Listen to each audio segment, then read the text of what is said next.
What's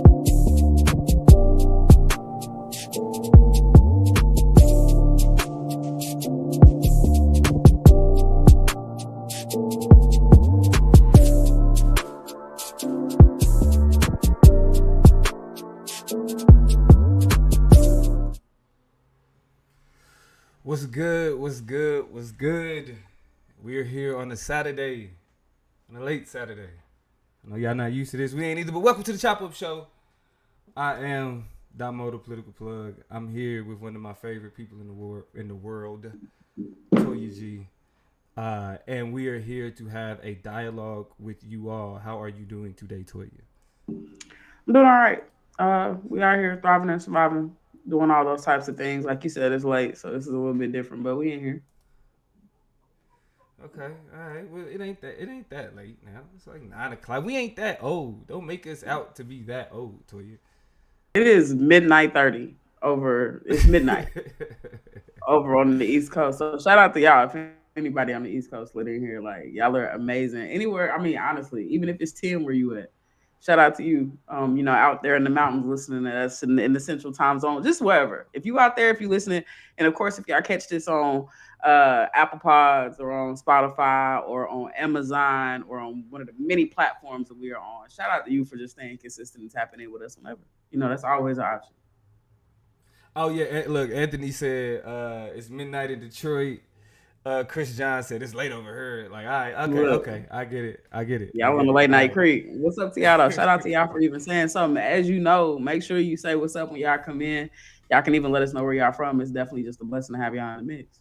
Right. So, really to get right into it, man, it's a very important conversation that I feel like needs to happen, given what's going on in the world of cable news. Cable news has been a mainstay in how we get our politics, how a lot of like how certain conversations are disseminated, and I felt it was necessary just because everything that's happening to really figure out where we stand with cable news as opposed to podcasts, because what we've been seeing is a very consistent decline.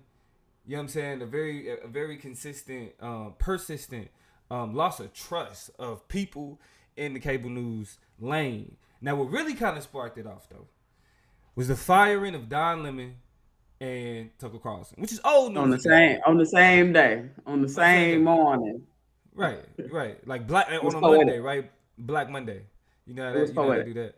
Yeah. So, got them two up out of there with the quickness, and I had a quick conversation about Tucker Carlson, but when it came to Don Lemon, I was like, I don't like CNN. Like I've never liked CNN. I'm not invested in anything that's going on CNN.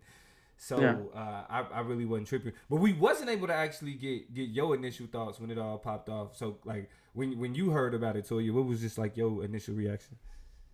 I mean, just chickens coming home to roost in a lot of different ways and in a lot of different contexts. But I think we are at a time where the appetite of people taking in information is one or the other. It's one extreme or the other. Either people are hyper vigilant on how they're getting their news and what the news is saying, and we own to you and we figured out what's happening behind the curtain, and we want the facts and we want the truth, and we're not playing with that shit no more.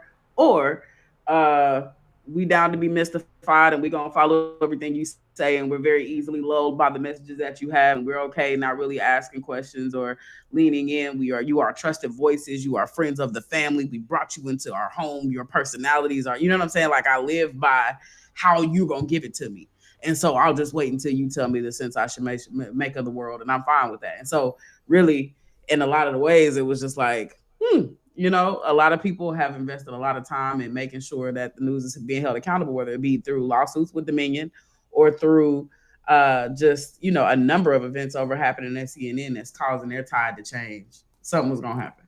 Something big was gonna happen. So I wasn't too surprised. Right. I mean, and especially at CNN, you had new leadership. They was changing what's going on there. You actually have somebody who wants more conservatism at CNN. Running CNN right now, so that's a weird place. And viewership plummeting. We've heard just a lot of information about CNN not really thriving and surviving as the outlet and the source that it was. Partially because of that, partially because trends and how people take in information, partially because of the age of mis and disinformation and how people have just changed their appetite for cable news in general. So a lot of things started being death kneels, right, to what CNN had to offer. So Yeah, it was a wrap. wicked.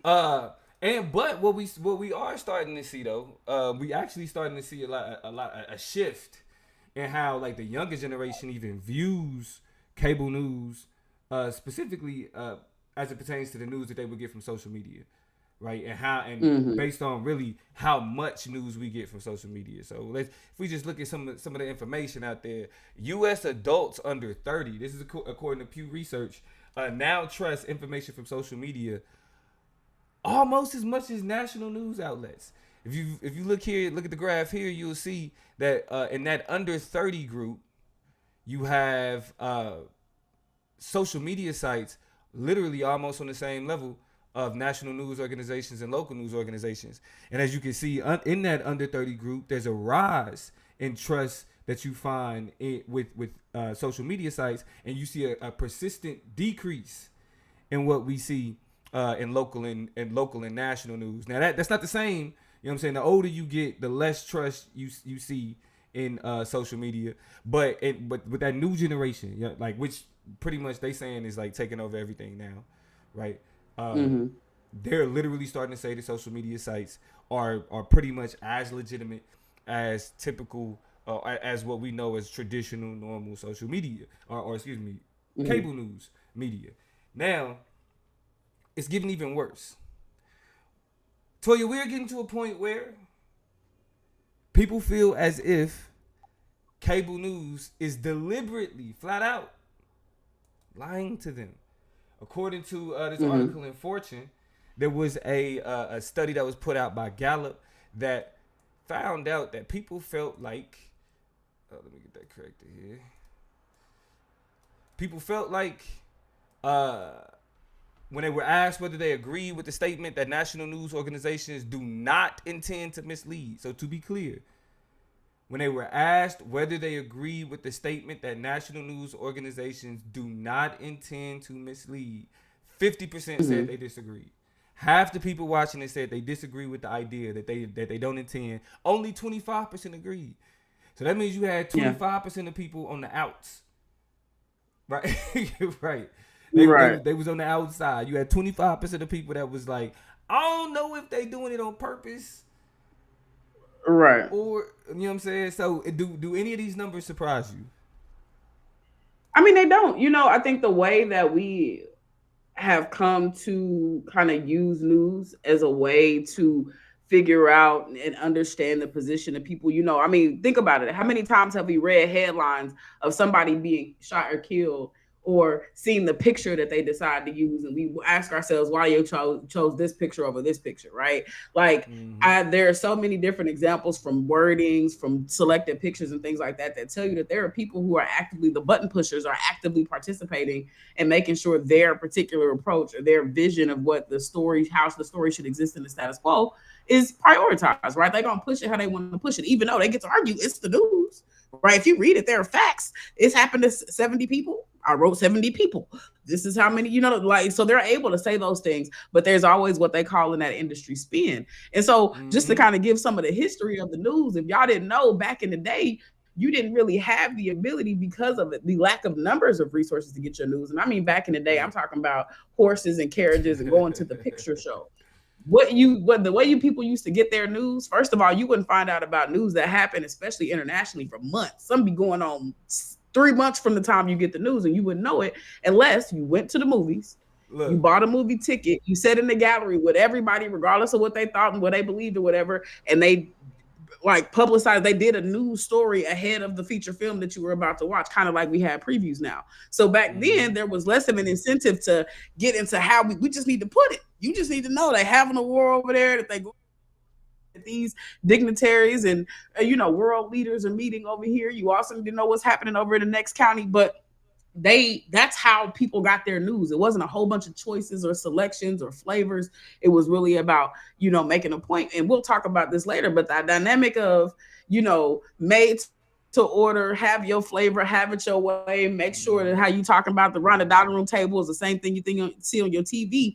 That style of news has evolved over time. The desire to entertain as well as give you the news, which is something else we're going to come back to, and Plug is going to talk about, also started to be, of importance. This is why they will have, special interest pieces and, different personalities, and have, the feel good segments where they might teach you how to cook something on the morning news. And then over here, they'll highlight the teacher of the community over, you know what I'm saying? And they'll shout out the baby's birthdays. I've seen a number of things on the news to make it more captivating to a bunch of different audiences. And so we've seen more before appealing. Us over time, right, that the desire to make even knowledge about what's going around us more appealing to people meant giving it to them in a certain flavor, in a certain way, to get them to come back to at least get some type of information about the world.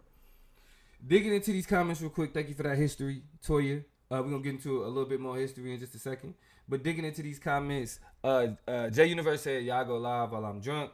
It's like that, man. It's Saturday. We know how it is. Anthony York said, Chris John said, I'm done with cable news. Anthony York said, Twitter is definitely my news source. Which Toya, I think you would say that. Yeah, I was about to say Toya said the same thing, because Toya be which is so sad, and there's a reason for that though, and we'll talk about it over time. But yeah, keep going. Chris John said, I get my news from social media. I just like it better. J Universe said, getting news from social media is crazy.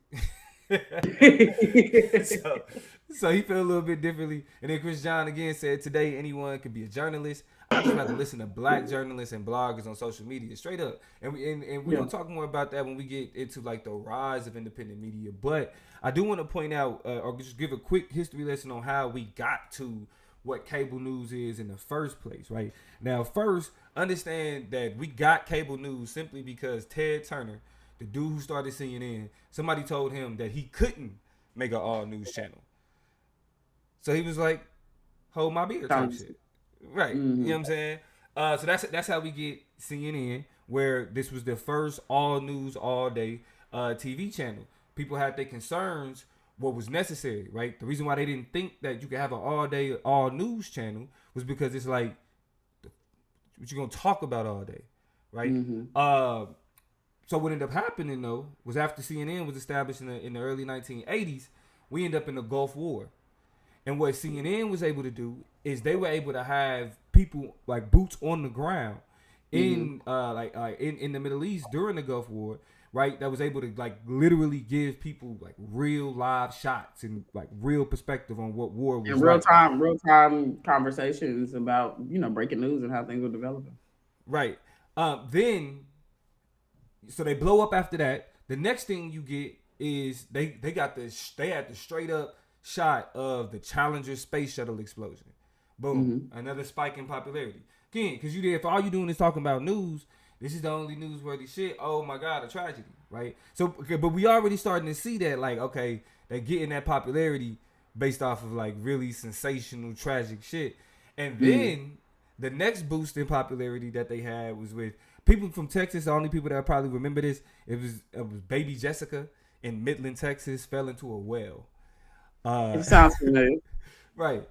And so, again, CNN is covering every inch of that, like every second of it. It's hour 3 of baby Jessica in the well type shit, right? That's how you get that. And so CNN pretty much, based on them like tragedies and sensational events, was able to hold on to cable news popularity until the other 2 out of the big 3 popped up, which was MSNBC and Fox News. So when those 2 pop up in the mid 90s, CNN had competition. So it couldn't just, it wasn't just about, okay, yeah, we can kind of get it sensational. Nah, it was about racing to break the news. Who's going to be the first to break the news? Yeah. Ratings. Exactly. It's a ratings bonanza. I don't know where I got that phrase from, but I feel like it's from like some show or movie with reporters trying to fight for ratings and shit. Because at this point, it's like we all, like everybody, like even social media itself recognizes that it's all about, it's still a TV show. Yeah. TV shows is based off ratings as a whole. And so that's how we get to where we are today with like the constant rushing to find whatever breaking news. What is the most sensational headline? What is the most wildest shit we could say is breaking news? Because at this point, all news is breaking news. They just want to be the ones to say it first. You feel me? And Mm-hmm. that's where cable news gets us to the point where it's like really peddling controversy, because it's like how many people can we get to tune in during this time, right? Can we and can we compete with like our competition? That's why Fox News been running the game for a long time now, because all they do is run off white rage, white fear, you know what I mean, and white controversy. Like they live off controversy, and we gonna talk more about how that became problematic in a second. But the what I want to touch on though, lastly, when it comes to cable news, is what's been more so recently exposed and what's became recently a big deal, and that is the Fox News and the Dominion lawsuit. So what you have is Fox News then settled over $700 million with Dominion voting systems for all the bullshit that they was talking during the election, talking about Dominion voting systems was changing the election, right? And so that's how we get to people feeling like there's this mistrust of the government, because, or mistrust of cable news, because it's like, damn, like we feel like y'all straight up lying to us, and then this Dominion Fox lawsuit come out, and we find out actually, yeah. Y'all been bold face lying. Like a bold face line. Y'all can see here some text messages from Tucker Carlson, somebody who came off on Fox News as a big supporter of Donald Trump, somebody who loved Donald Trump, rock with Donald Trump, right? But if you look at his personal text messages, here he's quoted as saying, "We are very close to being able to ignore Trump most nights. I truly can't wait." He goes on to say, "I want nothing more. It does feel very close. I imagine things will get nice starting around mid-February." Then he goes, this is Tucker Carlson. "I hate him passionately," talking about Donald Trump. "I blew up at Peter Navarro today in frustration. I actually like Peter, but I can't handle much more of this." This is Tucker Carlson speaking candidly about how he really feels about Donald Trump after building his career off the Trump presidency. Entertainment. Is that a surprise? Is that shocking to hear, to see, Toya? I think it is wild when what you already assume becomes real. You know what I'm saying? Like, I think we already, especially one of the things we pointed out a lot of times on this show was that, Fox News already has the disclaimer on their, information that this for entertainment. But it's Tucker Carlson show specifically that it's for entertainment purposes only, right? And so, with that already being signified, like you in your mind kind of think, man, these people can't be real. Like how many times have you looked at something that Fox News has said, something Tucker Carlson has said, something that Geraldo Rivera has said, and been like, bro, you are not a real person. Real people with real minds, critical thinking skills, heart, a soul, wouldn't say half the shit you saying. So this got to be an act. This got to be a shtick. You know what I'm saying? But you say it kind of in jest because these people are really, okay, we ready? It's real people waiting for the mic to come on, waiting for the camera to come on, and they sit there. And so the other side is you looking at them like, nah, that must really be your truth. And it's just, but only in moments like this, when you show these text message conversations, do you realize, no, it's really a game. These people really is out here playing a game. They are playing a character. They are playing a role. They get a check to come on to say some things. And in real life, they mean nothing by which they say. Meanwhile, Meemaw and Granddad over at the farm somewhere, you know what I'm saying? Like eating the shit up. And it's just like, okay. Believe in every word of it. Chris John in the chat also agreed. He said he also was surprised, shocked. I'm baffled. Like, I ain't gonna lie. If you look further into the Dominion case, this is just some of the quotes that I pulled from the actual one of the filings, where they showed like the internal communications where Sidney Powell was one of Donald Trump's main lawyers that was pushing the election lies. Tucker Carlson had her on his show many a times, like bigging up what she was doing. Behind the scenes, he was calling her a crazy person, a lunatic. Says she's dangerous as hell, a nutcase. But he had her on his show night after night after night after night. So are we surprised when half the country says, I think they're deliberately lying to me? I think they're deliberately lying to me. The dude said, I hope she's punished. For what, Tucker? What she was doing on your show? Asshole. You the one. How you asking if she should be punished for what she doing on your show? You should be punished for supporting her. Punished for having the show. Yeah, you provide a platform for the bullshit. provide a platform for the bullshit. So that's where we are in terms of cable news, right? Like the biggest shit right now is Fox News is coming off like damn near $1 billion, which they probably gonna end up coming off $1 billion because they got more lawsuits down the line, right? That's a part of the reason why people say Tucker Carlson got cut loose was because the more text, like personal text that started to come out that he was a part of, the more bullshit that was coming out that if he's still a part of this organization when this shit come out, it's not going to unravel right under his feet. Right. Now I say this though. I've always been the cable news guy, right? Like I've told people straight up, I watch cable news not for the narrative. Don't tell me how to think, goddammit. I got a mind of my own. I watch it for the facts. There's something happening in the world, and they ain't got shit else to talk about, so they're gonna put it up there. You feel me? And so it gives you at least a starting place to know something happened. Okay, cool. Let me do more research to get a full understanding, because like when they start doing the spin, and it was weird. I don't know if you remember, we had a conversation about that. We were like talking about the news, and we both want to know what's going on in the world, ass niggas. So we both like whatever. And I was watching the news. She was like, I watch the news, but I don't watch it like you watch it. I don't watch the news like a lot of other people watch it. Like I'm not here to, fall in love with this narrative or to get their spin or whatever. I just want a general idea about what's being talked about so I can go start piecing, the story together for myself.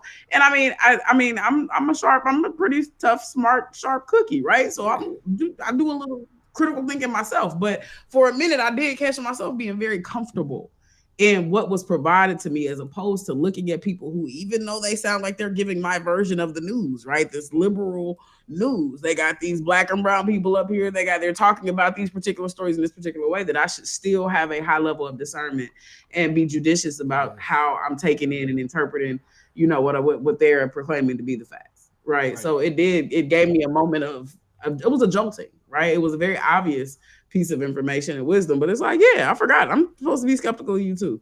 Yeah, I mean, and so I think. Go ahead. Continue. Oh, well, real quick. In the chat, Donnell said, but knowing that his show got so much attention and viewers, I get sick thinking about the kind of power he can attain with a podcast or similar media. That was the point I was making in the other joint. Yeah, in the last video. Y'all go check that out. Now, what was you about to say, Toya? Well, not just that, when it all comes down to it, especially, in terms of the skepticism that I needed to have, a healthy amount of skepticism in whatever I'm taking in, it reminds me of the Russell Brand video that got posted to the Chop Up Show page that you had posted a while ago, that just really illuminates, and this is a phrase that I used before and that I use often, what's happening behind the curtain, right? Always understanding that never on the surface. First of all, whenever we get the news, it's old. It's passed through so many hands. It's the same criticism that people say about the Bible. They don't trust it because it's passed. Not that there's not an ounce, an iota of truth in it, but that it's passed through so many hands. And by the time it gets to me, it's been politicized. You know what I'm saying? Like, and so in the same ways, the behind the curtain, the news exists the same way. It's passed through so many filters, and it's, like even with COVID, and that I got hit to that with COVID. Like, in a world where the goal was to get news out to people, it was a big flashy new thing. People were jarred by it. So the goal was to get news out fast. And for the first time, I feel like the pacing of when we got news and when the government got news was a little bit closer than it had ever been before, because everything was so dynamic around us and everybody was trying to keep up. But what it also showed me is that there's always a lapse. When they know about stuff, is not when we know about stuff. When they start having outward conversations about stuff, is not when it gets, like, there's a huge separation in timelines. You ask yourself the question why in a broader sense, and then it gets us to that Russell Brand video. So real quick, just kind of, because you're the one who dropped it, and I thought it was dope, but explain just kind of what it gets into and what it ultimately concludes. So y'all go check out the Chop Up page. And the Russell Brand is speaking on how at the Chop Up Show, by the way, at the Chop Up Show. If y'all not already following, go follow the IG at the Chop Up Show. Right, don't be that person, right? But Russell Brand is on his podcast. He's speaking about the companies that own the media companies that we get our cable news from, and because so many of those companies are owned by people who, like the pharmaceutical company, right, owned by military contractors, right, owned by like shit like General Electric, like those large conglomerates. Well, if it's certain stories that they could talk about that would actually undermine the bottom dollar of like they big boss. So Yeah. not just NBC Universal, but the people that own NBC Universal. You see what I'm saying? And so Yeah. if they know that, well, for example, they're the people that own NBC Universal also owns pharmaceutical companies. Well, if my TV shows is doing something to push people away from pharmaceuticals, that's a problem, right? Like Right. we hustling backwards. That means that one of my assets is undermining another one of my assets. So Mm-hmm. because NBC, Fox News, CNN are owned by these larger corporations that got hands in so many other pots, it's certain stories that they can't talk about because it'll be undermining the money that's being made in the other places. You feel me? And this is why I bang with NPR so much, right? Because people will interpret it automatically as a liberal news network or whatever, but it is a public domain news network that goes, and of course, just like any other outlet, they go and find the stories that they want to talk about, but they are very muchly objectively based. And like, I mean, literally, they're in a battle right now with Twitter because Twitter has marked them or given them their blue check or tried to give them their blue check and make them keep the blue check. And if y'all not hit the Twitter blue check controversy, that's a story for another time. But Elon Musk is trash.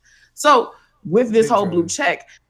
check, they tried to make them keep it because they wanted to label them as a a partisan organization or a government organization or government affiliated, but they like, no, no, no, we are the news of the people. And I point this out because they are sponsored by entities like Google and like Apple and this and that. And so they do negative reporting on Apple, on Google. They tell the story about layoffs that they've been doing. They tell a story about different lawsuits that they're experiencing because of things like discrimination or privacy, information sharing, all these different stories, exposés, if you will, have been about these organizations. And then at the end they say, and we have to say that we are supported by Apple. You know what I'm saying? Like, I love it. Every time they be in their ass, I'm like, damn, they be like, and we do have to mention that we're sponsored by Google. Yes. Tell the truth about the bullshit Google belong. Yeah, Tell tell us the about truth, how shame the devil. it's You know been how it taken. go. And then, by the way, say, and our commitment to you is so heavy that we do got to know, if in case you look, they paying us. So it actually goes against their interest, against our interest to expose these things. But because y'all also donate and create this type of news station, this news station and its existence, y'all are shareholders that we care about and privilege more than our relationship with them. You know what I'm saying? So that's what news to me is supposed to look like and feel like, not the rest of this shit that we've been getting. And so, I think the partisanship, you know what I'm saying, between the capitalism and the corporatism and then the partisanship, that's a part of the news. Yeah, the It makes it corporatism hard to kills it. stop it. Yeah. Yeah, the corporatism kills it because I it's. mean, I think I mean, the partisanship kills it too. Like, what I think so the partisanship. Well, you know how I feel about the partisanship though. That the partisanship aspect is like that's theater. That's the joke, right? Like that's the hook. You know what I mean? It's not just here's the news. The partisanship is there's somebody looking for that liberal slant. Let's give it to them. There's somebody looking for that conservative slant. Let's give it to them, right? And that's why I say before you respond to that, like we was talking about before, cable news attempts to do two things. It attempts to inform. That's why it's called news. But then it also attempts to entertain because it's a TV show. And it does both of those things terribly. It is not entertaining. Right. Oh, shout out to Lee. You know what I'm saying? Yeah, shout out to Lee, man. Who actually is a good example of edutainment, right? But yeah, like cable news isn't good at either one of those. And I also feel that even the partisanship gets in the way so much. This is why there's a difference between leftists and liberals. Because yeah, MSNBC is liberal, like partisan leaning, right? Not even leaning. It's a liberal partisan show or channel. Tiffany Cross had a show on MSNBC for a little bit, and I won't even say I was surprised, but I appreciated how black her show was. Like whenever there were black headlines and things that were uniquely being discussed in like black social media circles, black timelines. One thing that we did, I would see those conversations on Tiffany Cross show, right? But they got her the fuck up out of there. Hey, Melissa Harris Perry too. Melissa Harris Perry is another one. Even further back. Yeah, even further back. So that kind of displays a lot of like my relationship with cable news. But Toya was the first person to actually introduce me to podcasts. And I think the first podcast that I actually listened to was The Read. With Shout out to The Read. and Crystal and Kid Fury. Shout out to the Fury, Blueprint. yeah. Shout out to shout out to the game, man. Yeah. That was actually the first podcast that I ever listened to.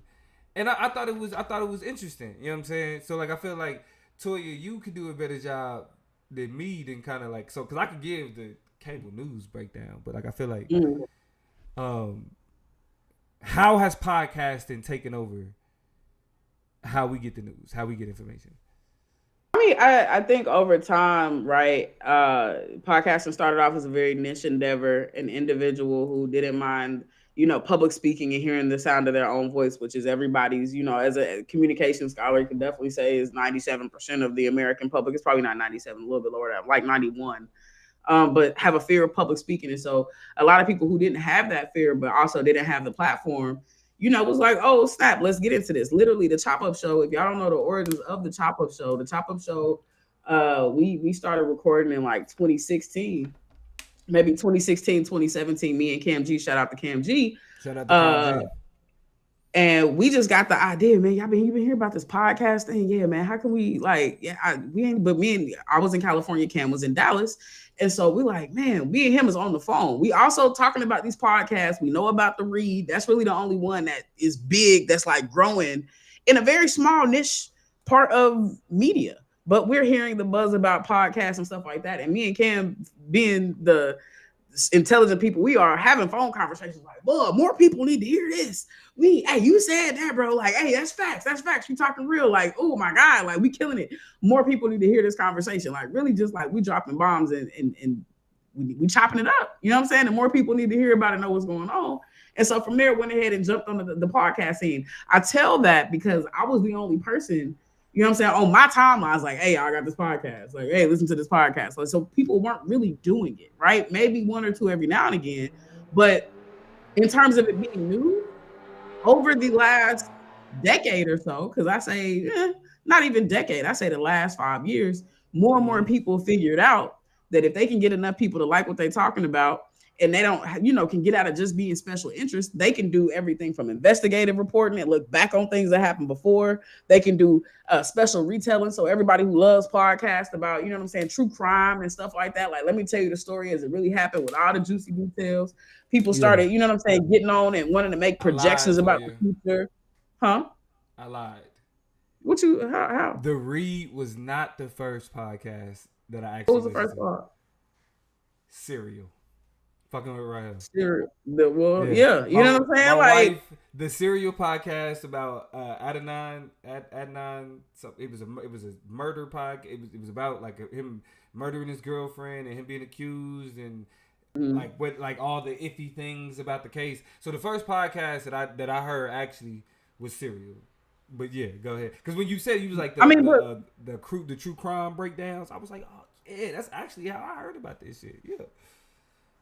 But I like that is a type of news. You know what I'm saying? Like it is more historical by nature, right? But it is programming that allows for people to be enlightened by facts, details, and objective information that regardless of whether you believe or disbelieve, who done it and why, that these are the facts and here's how we want to present them and package them so that you can make those decisions yourself. From there, and what we started to see over the last few years, and of course, we know that the pandemic exacerbated or really proliferated, I think is the word that I want to say, podcasts and just kind of spread them out everywhere. It exploded on the scene. Is now people really paying attention more to the pandemic, more to news and what's happening around them in general, more to the skepticism about how they get that information. And so they're like, I could tell it way better than what's happening. You know what I'm saying? On the 10 o'clock and the 9 a.m. and the 10 a.m. The 10 p.m. Right? I could tell this a whole lot better. And so now you have people who are A, podcasting in general, B, podcasting on a schedule. This is not a hobby for them. This is a grind. This is something that they do. They got nothing but time to do it. So now they got a rhythm and routine. You know what I'm saying? If you pan to Lee and the Plug, they were actually on way before the pandemic happened. We was already rolling, moving, and grooving around that time. Yeah. But even we was like, yeah, let's get a commitment to really picking up and talking about what's happening around us from week to week. The world is in chaos. The world is in peril. And so from there, you got two things happening at the same time. You got a healthy mistrust and distrust because of healthy mis and disinformation in the news that we're getting on cable TV and even what we're getting on our local news, because news affiliates still, come from They trees that ran were by the rooted in same certain, people. Yeah, ran by the ran by the same same company. people. So you got that Yeah. dynamic happening at the same time that people are thirsty for information and have an easy peasy, damn near free platform to get on and be able to share their voice. What's going on? That is not opening whatsoever. What you gotta do? Remember the All ones right, that we there was back. like a KFC attached Toya. to the Long John Silver's? I also remember seeing one that was a Taco Bell attached to a Long John Yeah, we Silver's, back. which I don't think was a good mix. Yeah, Hey, come on, chop up. yeah, we back. We back. It was just a quick, like we had a quick little internet mix up. But yeah, we back. We good. Yeah, I was just talking about how podcasts, turned into the news, and here we are today with people who, prefer to get their day to day.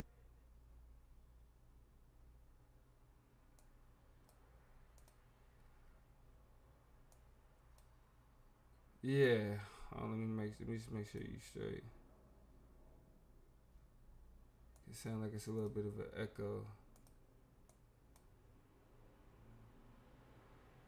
Alright, let's get you right.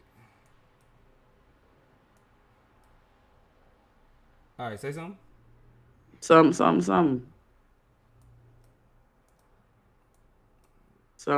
chop up show, some. Yeah, it's just a little bit of an echo. Hold on, let me get that figured out. Hey, y'all in the chat, is it an echo on y'all end? Let me know if y'all hear an echo, cause it may just be on mine.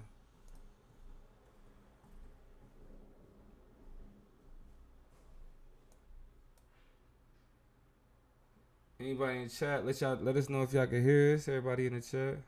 Nah, no echo. You good? Go ahead, knock it out. So you good? Nah, I mean, really, I guess just, I think now we're in an era where, ironically enough, it went from no podcasts and podcasts not being really something we focus on to now people are begging podcasts to stop. Like, you know what I'm saying? I think a meme in our community is stop selling really black men podcast materials and equipment, right? People want the selling of mics and ring lights to be paused and halted immediately. But really, I mean, I think in general, it's so many voices and spaces. You literally had the Joe Rogan show, for example, Mm-hmm. having, you know what I'm saying, like people taking ivermectin in order to cure COVID. You had ridiculous conversations and people who shouldn't have never had platforms.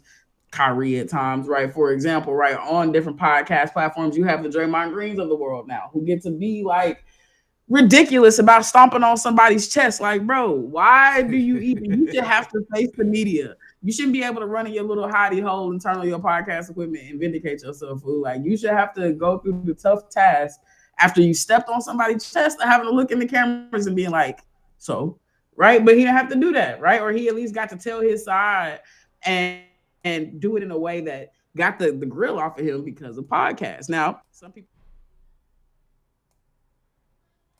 but when it's all said and done, it's not about Draymond. It's more so just about the oversaturation. A lot of people say a podcast and podcasting. I don't know. I mean, but we also recognize that everybody takes in the news. Not everybody listens to podcasts, right? It is still very niche in its own little way. So things to Right. consider. But No, it is, and I think that like so for me, that's where I look at podcasting as like social media. You know what I'm saying? From the standpoint of like social media gave us control of media. Like mm-hmm. we able to create and control like the images, and we control like to a degree, right? But based on what we like and what we ignore, we're able to kind of like really filter what shows up on our social media type shit, right? And so what ends up happening is like to me, podcasting became the new talk radio. What Joe Rogan does isn't new. You know what I mean? Like you've had pirate radio stations. You had niggas that had radio stations that all they did was talk about all the shit that niggas wouldn't talk about on the news.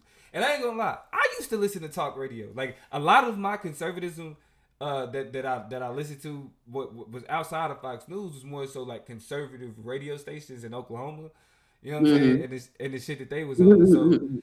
So that's more so that's where I really got my first like taste of like what that kind of feels like. And that's why I felt like podcasting was something that it was easy for me to kind of transition into because it was already something I was rocking with like that. And so like to me, like podcasting is just independent media. Kind of like what Chris John said in the chat, that it was just like, you know, any like black people can be like, yo, I don't need to have like access to some larger, bigger institution or some larger group or person for me to be heard. If enough people rock with my perspective, they can just listen to me because all I got to do is click a button and we live like we live now.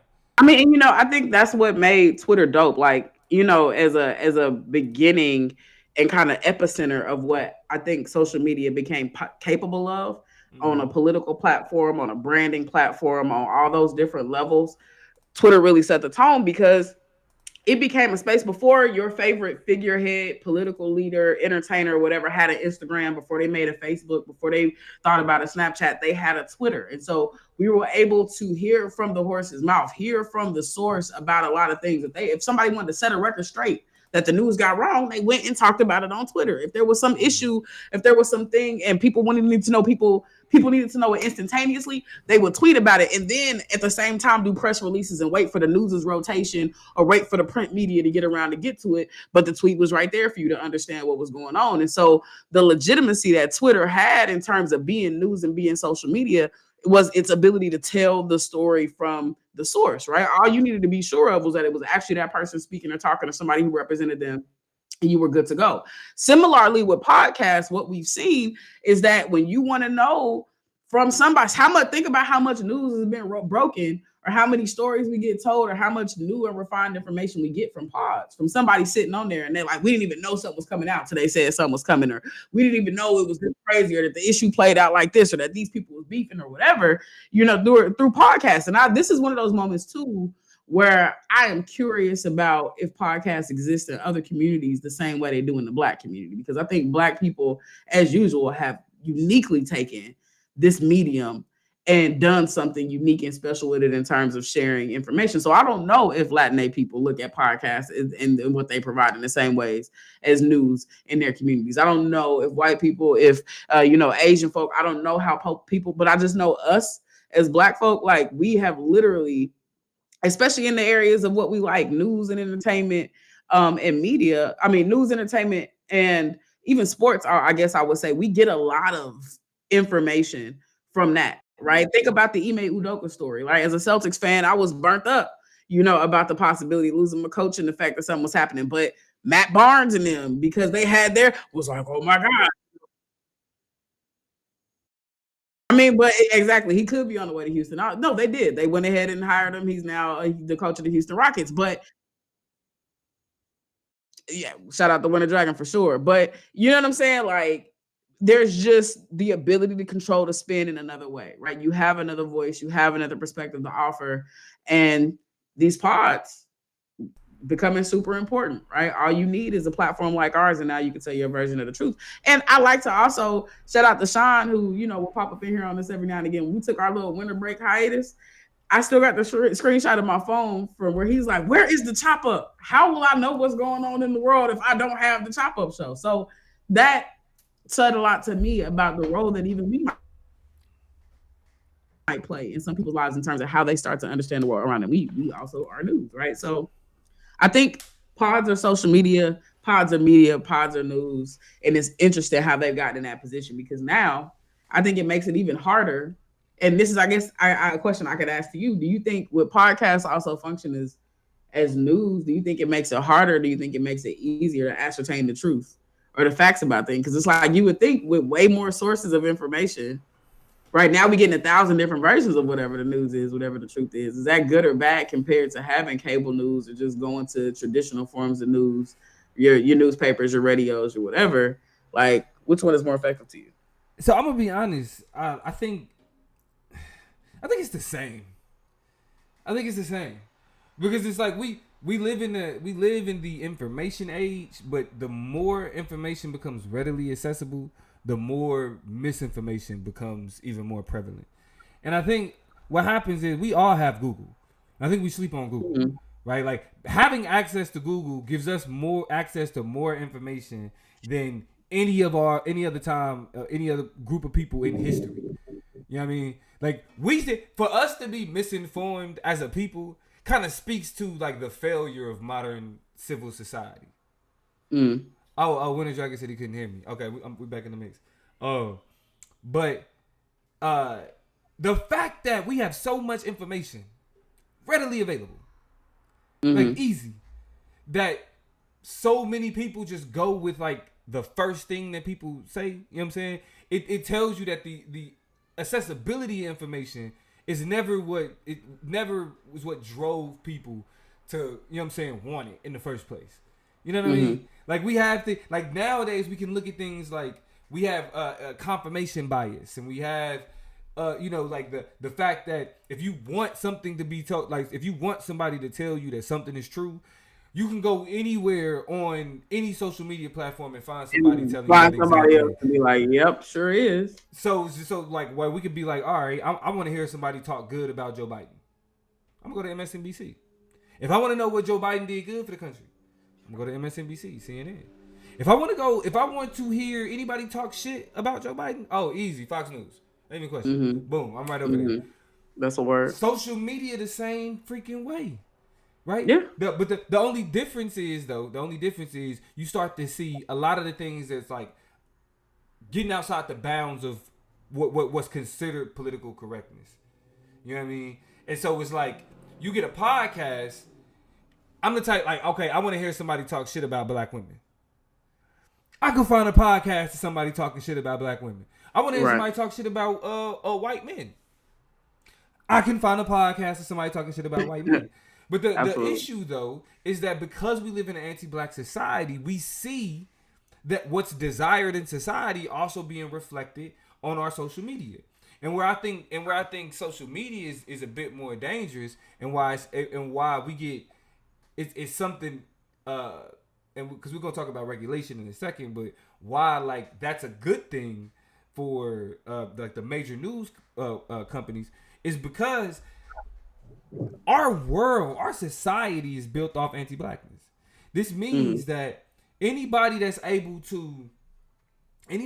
of able to push anti-black rhetoric is going to get some social capital. Anybody pushing anti-black woman rhetoric is going to get some social capital. Anti-black male rhetoric, social capital. Anti-black queer rhetoric, social capital. Right? The problem with that is that you get more black people that are willing to say this anti-black ass shit because they know it's somebody looking for it. It's an audience for it. It's not difficult to build an audience shitting on black people. Absolutely. Because most audiences are built on shitting on black people. Yeah, most like conservative audiences are built by being like, yeah, like if I wanted to be, I always said, if I wanted to be like really just blow up, had no integrity. And sometimes I wish I was that type of nigga. Like when, you know what I mean, as we struggle to build this as a legitimate platform, I wish I was that type of nigga. Because look, if I got on here and was like, black women, stop having kids. Yeah. No problem. Do y'all know how fast we would blow up? Or Toya even getting on here saying the same thing. But like Toya, if Toya got on here and said, y'all queer people doing too much, and I'm a queer person. Right. Eat it up. Eating. We would like, the chop up would be huge if we was on here pushing conservative, anti-black, anti-queer, anti-black woman bullshit. We would remain pro-black male and pro-black family, but then everything else, if everything else we talked about was shitting on black people, and you know what I'm saying, we would be one of the biggest podcasts on YouTube. Quickly too. It's just not. It's not in me though. You know what I mean? And that's why I be saying like it's niggas that sit on podcasts and sit on YouTube and feel like it's necessary to be anti-black because it sounds smart. But because it sounds different. But it don't even sound different. It's just I'm a black person saying something other black people ain't saying. You know what I mean? Like that, and it's the pick me shit. Like I'm the nigga that's willing to get up there and say, well, all these black people are saying that racism is real. I'm gonna be a black person and say it's not real. Y'all gonna hate me because I'm a free thinker. I don't think like the rest of y'all. Nigga, we think like that because we experience racism, stupid. We don't think like that because we've been brainwashed. We looking at the material reality of being black in America and the circumstances that create that are created from it, and that's what we're responding to. You and the people that say that type of shit. Now let me end my rant with this because I feel myself because I got some minutes. I got like 30 minutes in me worth of shit, worth of material to go on. I'm not gonna do that. I appreciate your time, Toya. But it's the desire to be different so that you aren't grouped in with all black people and the stereotypes of blackness that push us to be like, when I say us, I'm saying black people, to espouse anti-black talking points, anti-black woman talking points, you know what I mean, so we can sound smart on the internet. But also sound dumb on the internet. I don't really think it's a question as much as a comment that I was tickled by. My homeboy was like, just like other forms of media, since everybody want to have a podcast and be all serious about their shit and it be a new craft. It was like, I think this shit need to be regulated. You know what I'm saying? The same way the news can't do anything, the newspaper can't do any other thing. The television, print news, and print media can't do any other thing. You can't put any other thing on the radio.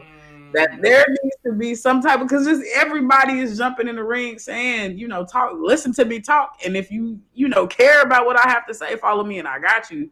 And it's interesting. Now, I don't think it's serious because I don't think the FCC has the ability to regulate the Wild Wild West of this podcast. What I will say though is, we've seen, and I go back to the Joe Rogans of the world because he's had multiple problematic conversations and multiple problematic people who I think propel and prop up terrible narratives of different things. I think, and I mean, to bring it full circle, I think a lot of people have said that your Tucker Carlson's of the world, right? He's so big. A lot of people have said he got so big and so prominent that he don't even need Fox News no more. He was the apple of their eye. He was the person who was running the show and bringing in the ratings. So in a lot of ways, all he got to do is just float over to, if not another on-air cable news network, then just another conservative podcast that's getting over millions of listens a week and raking in money and having these types of sponsorships. And so you do have a world where the harm he's done, right? The lies he's peddled, the deception that he's been comfortable enough getting on, it doesn't go away, baby. It just slides itself over and reconfigures itself to another platform. And so I think that's the ultimate gotcha, where it's like, at what point do we got to be like, you got to pass a competency test or some ethic, something to hold you down? Toya. Nah. Regulation, no. I mean, First of all, regulation legitimizes the resistance. You don't think you'll pass the test if somebody gave you, if you had to take the? No, if I would pass, no, I'm not passing nobody's test. I matter of fact, like I'm a terrible test taker, and I'm so rebellious. The fact that they wanted to test me, I get all the answers wrong and then say, "Try me." I have time for you. Right. Defend your rebellion. I'm sorry, teacher. I'm sorry. I'm sorry you went from being a part of the resistance to being a part of the opposition. But that's not the end of that. That's not the end of that. You're one of the good regulation. So let me. Regulation and reform. That's all I'm saying. And yes, I am. Google me. Rate my professor, Professor Toya Green.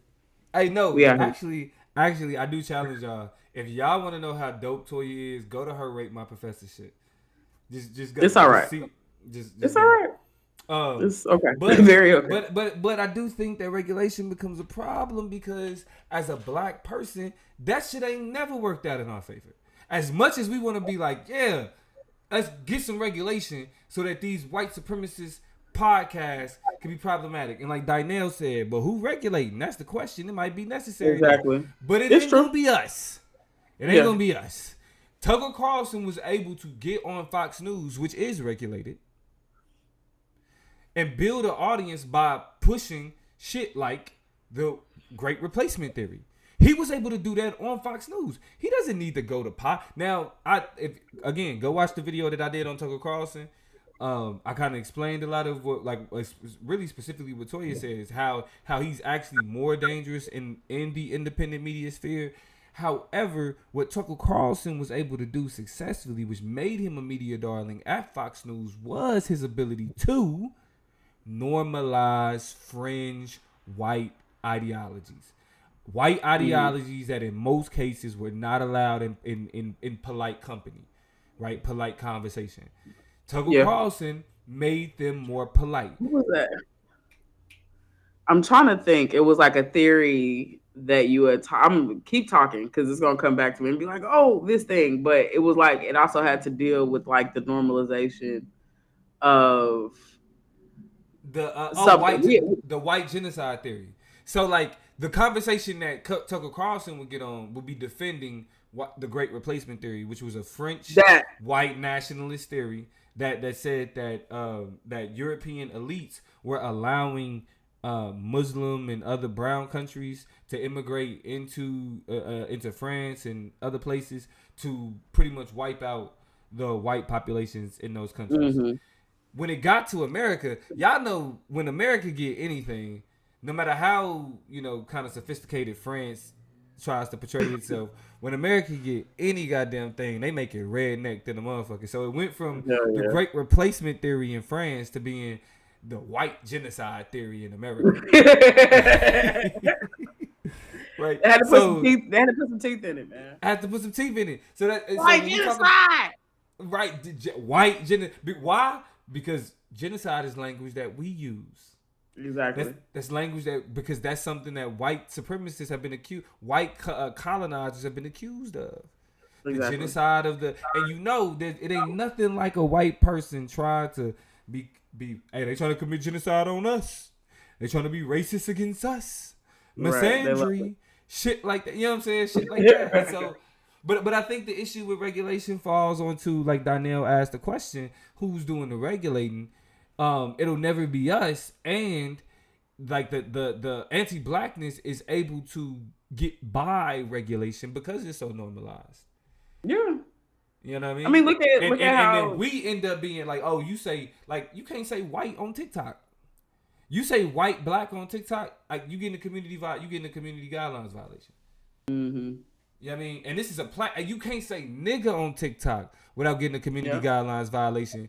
But goddamn it, I swear to God, if you look at the top 10 songs that are trending on TikTok, I bet you they all say nigga.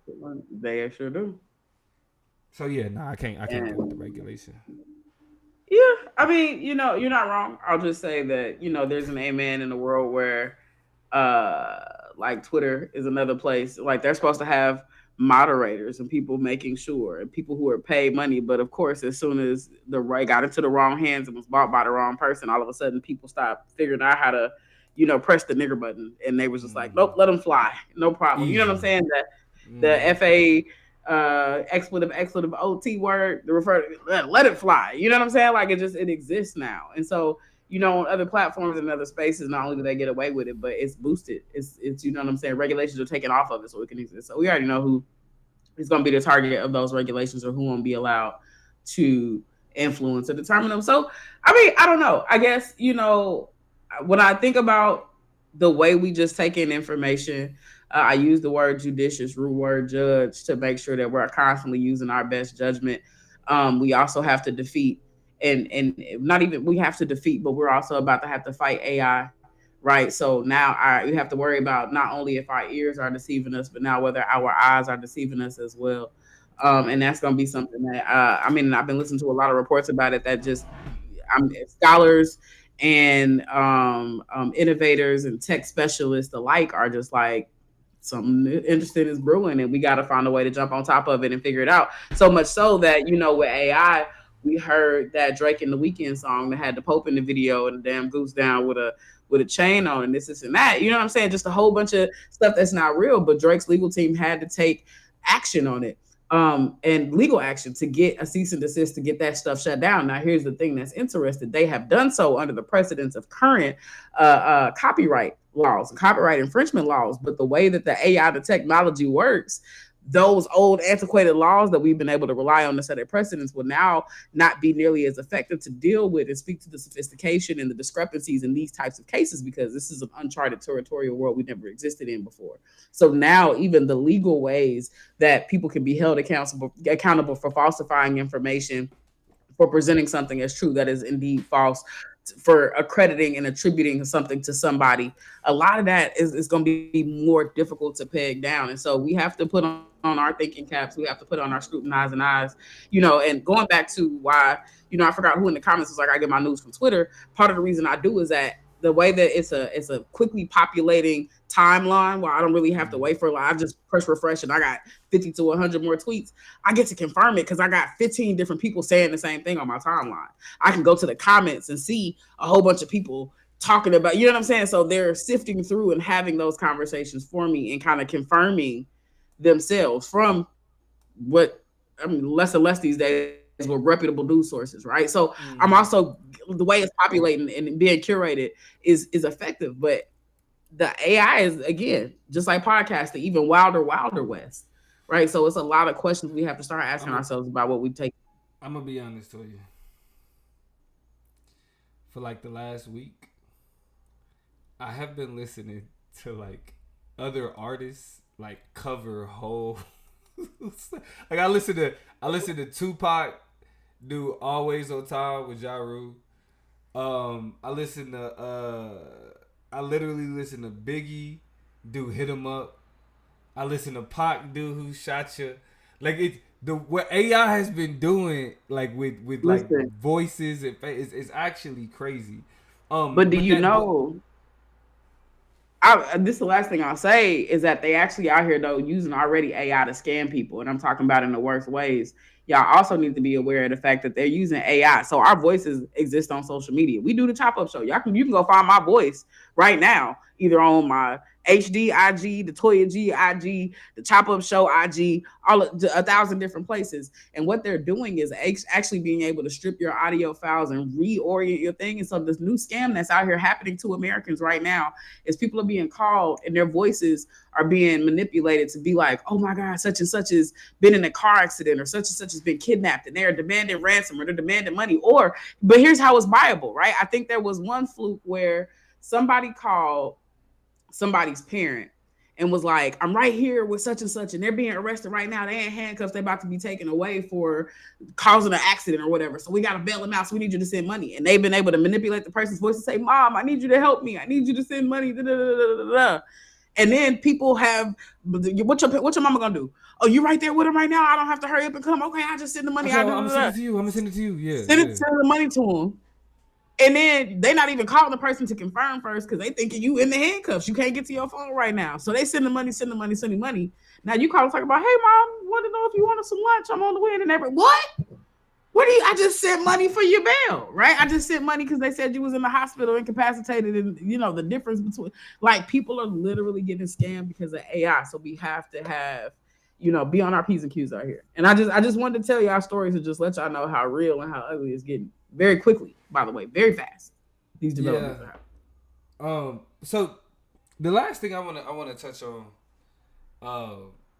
because we actually gonna need to do a show on AI now. Now that you just said, because I didn't hear about that, but I have been listening to like covers of songs from other artists.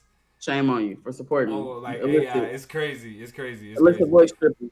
But we got to do this though. We got to do this because actually, let me pull up this quick article that speaks to how podcasts have been used to spread information like a motherfucker. Excuse my language.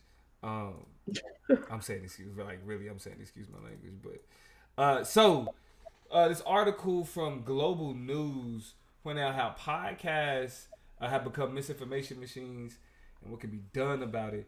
And this more so speaks to, like, really we saw a proliferation of misinformation when we saw it during COVID. There was a lot of niggas was talking about COVID was coming from 5G. 5G towers were activating. People were getting. I think Carrie Hilson had the nerve to try to tell people that shit. Did she? I think she did. She was responsible for disseminating those untruths. But as this story points out, is that podcasts, as they have exploded in popularity, some are becoming machines for spreading misinformation. The proliferation of a bunch of these podcasts, touting everything from COVID-19 misinformation to pro-Russian propaganda, is just general sort of far-right agitation. It's exploded in recent years, said Justin Ling, a freelance investigative journalist who covers disinformation and extremism. One of the main places that we saw some crazy disinformation from was one of the most popular podcasts with Joe Rogan. When he was he told somebody to or he was telling people about like a COVID cure or something that they could do, like something that they could the ivermectin. Ivermectin, yeah. Like nigga, what are you doing? You know what I mean? And so you see like a mass proliferation of just wild nonsense when it comes to like real like shit that we should really be taking serious. And with Joe Rogan being one of the most popular, like if not the most popular podcaster in the country, I would say Joe Budden, but that's more for black people. It's definitely Joe Rogan by a lot. But like the deals, he was getting like multi-million-dollar podcast deals and shit. So and shout out to NPR, independent media. Y'all can go check out that interview about how Joe Rogan and them be spreading that disinformation. But what's crazy is that not only just on the level of disinformation, but as we talked about on the level of anti-blackness and those issues, what became like in terms of how we look at podcasts now is like really like, all right, y'all niggas is tripping. What was like the linchpin for you to be like even bring up this question of regulation? Because when nobody talk about regulating podcasts, but there has to be some type of like actually like literally there had to be some type of social something to take place for even the conversation. I mean, for real, it was that you had people telling people to take horse medication. To get horse pills. Yes. To take the medicine from the horses and take it and have it and pass it around to your family and friends and give it to your children and do all types of weird shit. And that I think was probably the worst, most gross use of your power and your strength. And then I mean, part of me is I want to have sympathy for it because people were desperate, right? But people are also in times of desperation. That is why people in power and control and what I call the button pushers have to be even more vigilant and responsible for the information you telling people. Because like, bro, people are scared and panicked, so they're gonna do whatever. The people dying, dropping like flies. I was okay yesterday, had a little cough today, dead tomorrow. Like we was literally watching that in real time. And you out here telling people to take horse medication, and doctors is literally being like, don't take that shit. And you like, yeah, take that shit. You invite more people on there. You tapping videos and follow-up conversations, like digging your heels in. And that was the first time that I really peeped, just like, no one man should have all that power. Like, it's really wild how many. And I feel like in the same ways, I will never forget the feeling of pure unestimation that I had in my soul when Donald Trump won the election to be president of the United States. And I said, never again would I underestimate the nooks and the crannies that fools will hide in. And so when I looked at Joe Rogan's situation, I was immediately reminded of never again don't let it surprise you and fool you how many just illogical, just unintelligent, non-curious, non-skeptical people will be eating it up, chewing it, and spitting it out. And that was my proof that I was like, this shit is just too far. It's just too much. You got too much power to just press record and just be saying stuff. I'm gonna be honest. I wish my criticism was that noble. I wish like it was like mine was like more so like literally had like that like real life like life and death impact, like y'all killing niggas. That's why podcast is problematic. I felt like I was like, yo, podcast is on some bullshit. When every time I got on social media and I was looking at a reel, a short, or a TikTok, The first one that they always showed me was some nigga Mm-hmm. talking about what black women should and shouldn't be fucking doing. Who they fucking with. Kevin, man, you niggas have ruined podcasting, bro. And all of his disciples. Fuck Fresh and Fit. Yeah. You niggas, like, I mean, and it's like, and I want to slap all the, you know, everybody that they bring on to their platform, because it's just like you get, like, it's Instagram model after Instagram model after Instagram model that sit with these, like, and the only reason they bring them there is to demean them. It's to demean them. But because they got a little bit of numbers and they probably pay them a little bit to be on there, it's like we get this content. Now every nigga think he a relationship, you know what I'm saying, guru. Every nigga think that he understands gender and like the psychology of women. Like it's a science. Bro, you niggas is slow. Yeah. Like niggas is whole ass dumb out here. And the advice that you hear be such bull. These be single niggas. These be whole ass niggas that ain't even in long-term relationships. These be whole ass baby daddies. As much as niggas be talking about baby mama this, it's one nigga on YouTube that be calling them women baby mama terrorists. You whole ass niggas is baby daddies. Yeah. And y'all got the nerve to be telling people about who they should and shouldn't be, who they could be with. Sit down somewhere. Y'all niggas have ruined podcasting. I'm tired of seeing it. I'm trying to remember this dude's name because he's the OG of it. I think I knew about him before Kevin Samuels. I'm trying to remember his name. No, not Derek Jackson. He's not Derek Jackson. The person I'm thinking of is like terrible to black women and has always hated them. I'm talking about, he was on my radar back in college.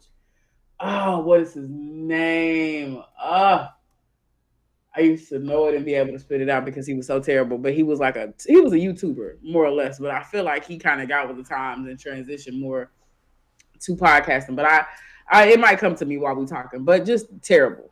I'm just thinking about these people's OGs. You know what I'm saying? Who paved the way for them. But we definitely can't stand the more iterations.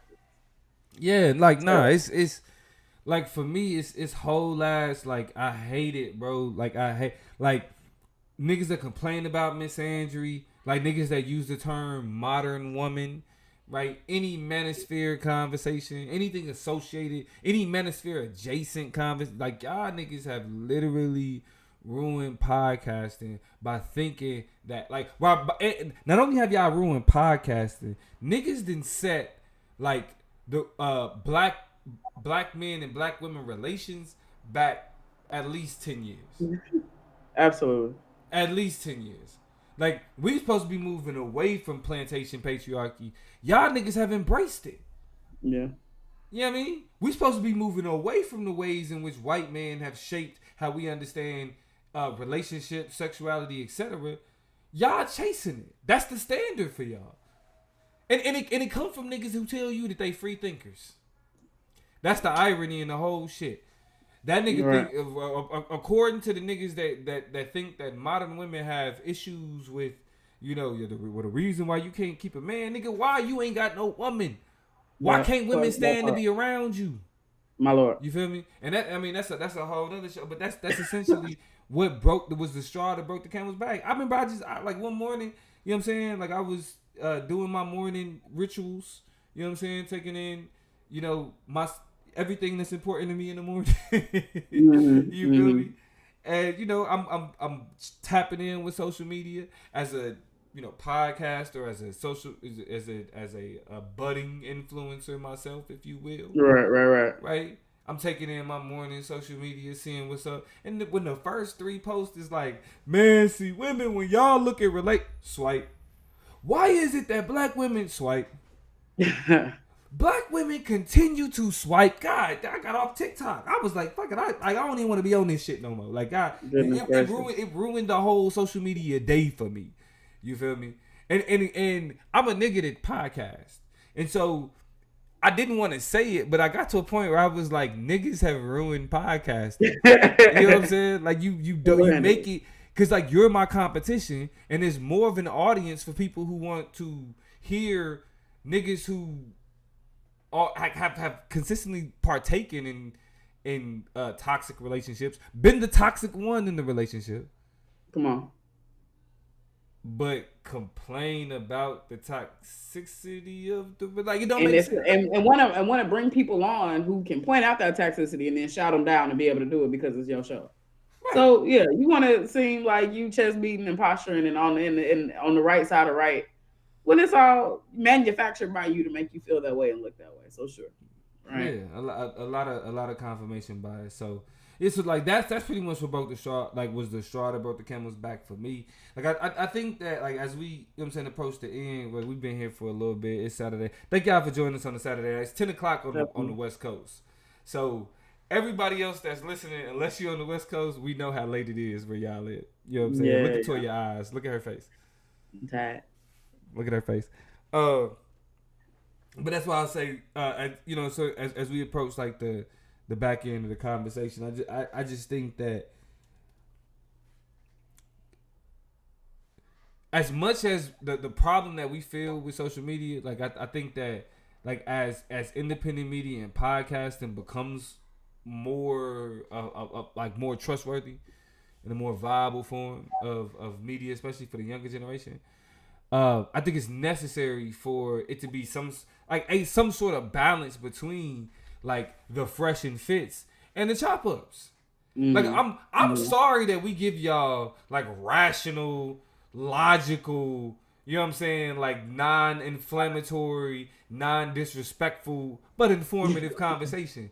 You feel me? Yeah. Like, I feel like I feel like we entertaining enough, but the one thing that we not gonna do is we not gonna give y'all the sensationalism.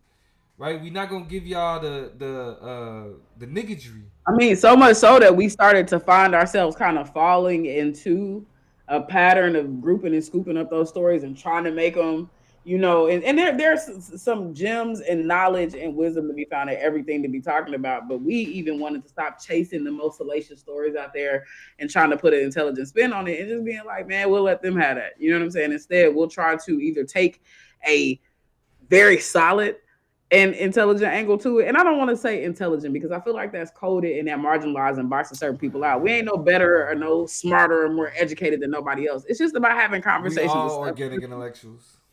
In our own way, right? Conversations of substance actually mean something by the time the conversation is done. Like, my favorite trend on Twitter is now when people recycle the same 20 relationships, dating topics. Who you gonna let sit in the front, your mama or your girlfriend? Is a threesome a train or is it not? Right? How many times are we gonna run these same stupid conversations into the ground? Hello. And is it a train or a threesome? Is it a threesome or a train? But these are all the same, like, stupid.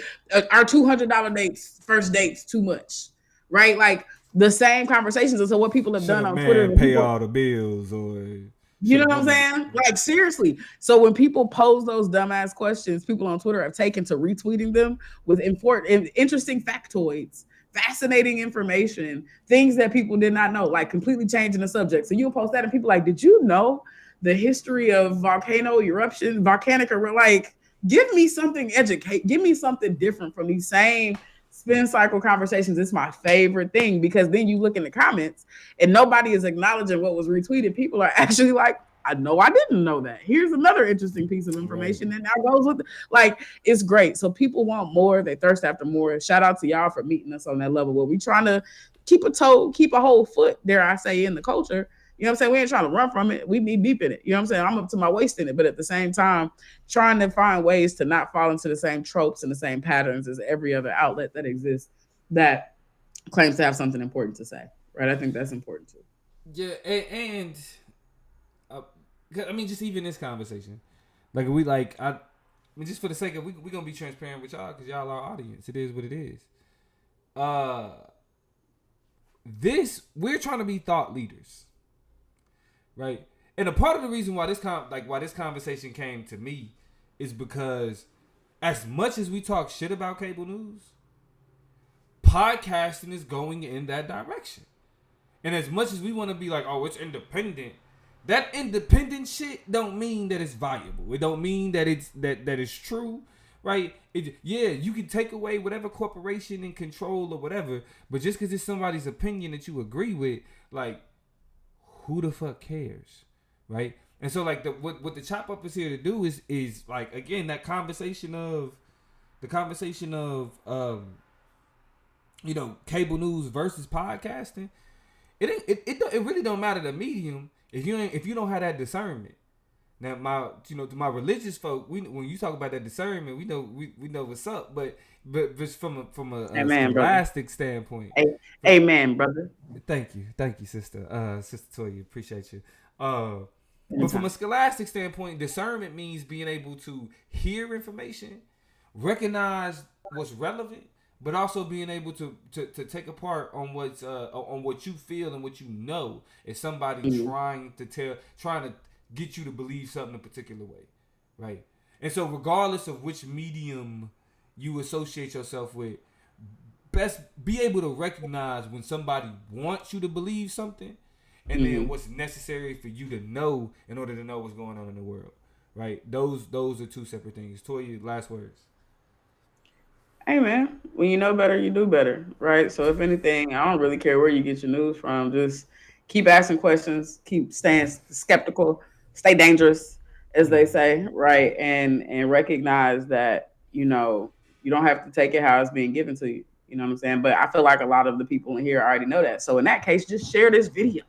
Share the Top Up Show information and content. Share these conversations. Make sure they're in the rotation. You ain't got to put no caption out there. Just hit the little arrow that make it share and let people come to their own conclusions. But also, if you want to tell them a particular moment in the show to go listen to, a particular conversation we having that's lit, do that. You know what I'm saying? Keep funneling people, to our path, and also keep us updated. This is why y'all should be following us on IG, because if y'all not in the comments, breadcrumbing us to good knowledge and good information and good sources of news, you're not really helping us out. You're not sharing in the process. You're not being the Chop Nation. So whether it's on IG or whether it's over here, share with us information from perspectives you think are good or necessary or useful, that have a point that you would like to take us and talk about, for us to take up and talk about. All of those are what help keep this as the generation station, where we're constantly coming up with new angles and new ways and new ideas to make sure we're talking about stuff that actually matters. That's my last take. Yeah, so y'all make sure y'all let us know the conversations that y'all want to hear. Y'all are Chop Nation. Plus, y'all are a group of people that want to be educated, want to be informed, and don't want to get caught up in the same carousel or the same bullshit conversations. With that being said, we will still see y'all Thursday. Y'all make sure y'all subscribe to the Chop Up Show on Instagram. Subscribe to the Chop Up Show on YouTube. And follow us wherever y'all get y'all. You know what I'm saying? Just Google the Chop Up Show, and you'll be able to follow us wherever y'all get y'all podcast, wherever y'all get y'all social media, everything else. And with that being said, we appreciate y'all. We will see y'all Thursday, and we out.